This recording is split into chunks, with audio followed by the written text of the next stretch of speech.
আসসালামু আলাইকুম। নাইম টিচিং পয়েন্টে তোমাদের স্বাগতম জানাচ্ছি। আমি মোহাম্মদ নাইমউদ্দিন। আজকের এই ক্লাসে আমি 2023 সালের রাজশাহী বোর্ডের টেক কোয়েশ্চনটি সমাধান করে দেখাবো। এর আগের ক্লাসগুলোতে আমি টেক কোয়েশ্চনের রুলস নিয়ে আলোচনা করেছি, তাই তোমরা অবশ্যই ক্লাসগুলো দেখে এই ক্লাসটি দেখবে, তাহলে এই ক্লাসটি তোমরা খুব সহজে বুঝতে পারবে। রাজশাহী বোর্ড 2023 সালের টেক কোয়েশ্চন, আমরা এই নাম্বারটা একটু ফলো নাম্বার বলছি কি, war is curse of human civilization. War তো যুদ্ধ, ইজ কার্স অফ অভিশাপ অফ হিউম্যান সিভিলাইজেশন, মানব সভ্যতার জন্য। তাহলে আমরা সেন্টেন্সটি পড়ার পর দেখলাম এই সেন্টেন্স একটা অক্সিলারি আছে, আর যদি সেন্টেন্সের মধ্যে অক্সিলারি ভার্ব থাকে ওই সেন্টেন্স দিয়ে টেক কোয়েশ্চন করতে হয়। তাহলে আমরা যেহেতু অক্সিলারি ইজ আছে তাই আমরা লিখব ইজ। যেহেতু বাক্যটি পজিটিভ অর্থাৎ বাক্যটিতে কোনো নেগেটিভ ওয়ার্ড নাই, তাই আমরা লিখতে পারি ইজেন্ট। ওয়ার তো যুদ্ধ, it isn't it. A number answer হবে isn't it. B number, everybody suffers from it. সবাই ক্ষতিগ্রস্ত হয়, অর্থাৎ যুদ্ধের কারণে সবাই ক্ষতিগ্রস্ত হয়, সাফার্স ভুগে। বাক্যতে কোনো অক্সিলারি ভার্ব নাই কিন্তু মেইন ভার্ব আছে সাফার। যেহেতু সাফারের সাথে এস আছে তাই আমাদেরকে বসাতে হবে ডাস, কিন্তু এখানে দাস বসবে না, কারণ দাস না বসার একটাই কারণ, এভরিবডি থাকলে সাবজেক্ট হিসেবে আমাদেরকে এদিকে বসাতে হবে দে। যদি দে বসাতে হয়, দেয়ের সাথে কখনো দাস হয় না, দেয়ের সাথে কখনো দাস হয় না, দেয়ের সাথে বসাতে হবে don't.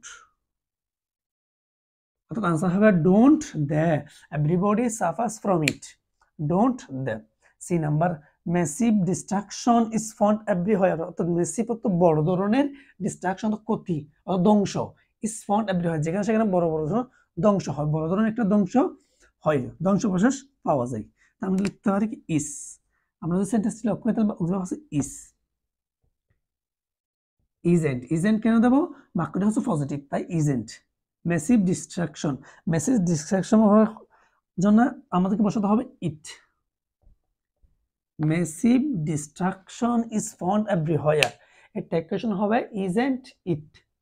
D number, none can escape from the bombing of enemy.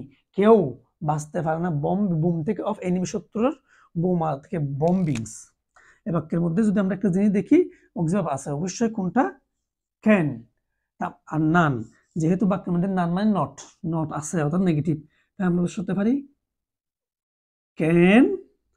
নানের জন্য বসাতে হবে ইট, ক্যান ইট। অবশ্যই কোয়েশ্চন মার্কটি দিতে হবে। আবার বলি, none can escape from the bombings of the enemy, এর আনসার হবে can it. Women and children, women and children are the worst sufferers. Subject verb আছে কি আর, তাই আমরা আরেন্ট ওমেন অ্যান্ড চিলড্রেন। যেহেতু ওমেন এবং চিলড্রেন নারী এবং শিশু, এখানে বসাবো দে, আরেন্ট দে। এক নম্বর হচ্ছে everybody suffered the war, everybody suffers the war, suffers. যেহেতু nobody suffers the war, nobody কেউ কি করে না, যুদ্ধকে সমর্থন করে না, সাফুট করে না, নোবডি। আমাদের সাফুটস, নোবডির জন্য বসাতে হবে কি দে। এভরিবডি নোবডির জন্য সাবজেক্ট হিসেবে বসে দে, প্রোনাউন হিসেবে বসে দে। ডো, এখানে দা সাপোর্টস বসার কথা ডাজেন্ট, ডাস, ডাস বসে নাই একটা কারণ, যেহেতু এখানে প্রোনাউন বসবে দে, তাই এদিকে ডো এর সাথে কখনো কি বসে না, ডাস বসে না, তাই বসতে হবে ডো দে। যেহেতু নোবডি আছে অর্থ বাক্য নেগেটিভ, তাই ডো আনসার হবে do, do they, nobody.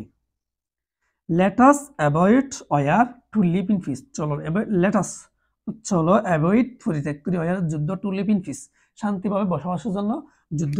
Let আস দিয়ে যদি সেন্টেন্স থাকে তাহলে আমাদেরকে বসাতে হবে শেল